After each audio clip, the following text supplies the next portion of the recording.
Hello, syempre nakabalik po kita sa 3rd District.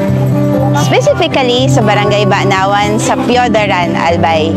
Saro po ini sa lugar na pinakaarani po sa puso ko. Dahil taga-Digdi po, so nagpadakula sa kuya at sa mga tugang ko.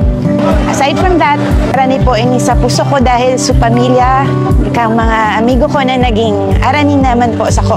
Ang pagpadaba po talaga ang mga taga-Piodaran, mangdama ko po.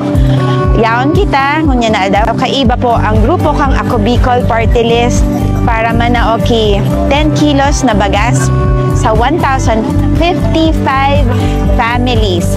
Again, we are doing this dahil po duman sa pagparauran at sa mga nakaaging bagyo. But ang importante, na-deliver ta na, nahiling ko po giraray sa mga pamilya, sa mga tao na nagpadaba sa kuya, bako lang sa kuya, pati na po sa Ako Bicol Party List. Ang assurance ko po, down kami, ang grupo me, ako lang sa oras ki disaster, but sa abot kang makakaya, yaon po kami. Sabi ko nga ni po, bako na parte kang sa Koreang Advocacy na Tourism, yaon po sa kuya, ano ang may tatabang ta sa edukasyon, sa tabang sa salud, at sa mga kabuhayan po ninda.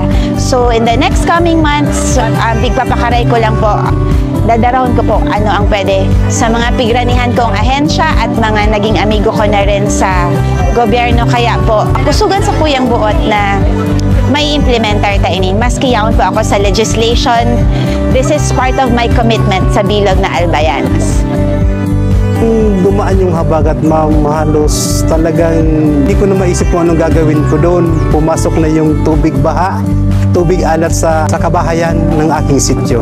Yung tuloy na, ma'am, nangyari yan, ma'am, nung October, bagyong Christine. Parang net yan nakaharang sa ilog.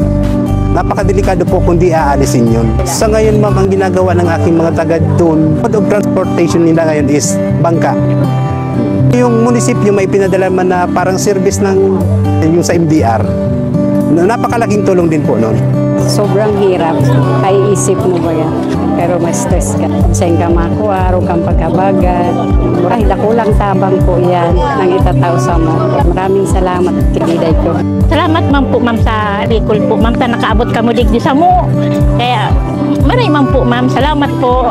Salamat po kay Vice Governor Diday ko po sa Ako Bicol Party List. Salamat po. Thank you po. Salamat. Talagang napakalaking tulong po nang ibibigay ni Vice Governor sa aking mga kabarangay. Vice Governor, thank you so much po sa Ako Bicol.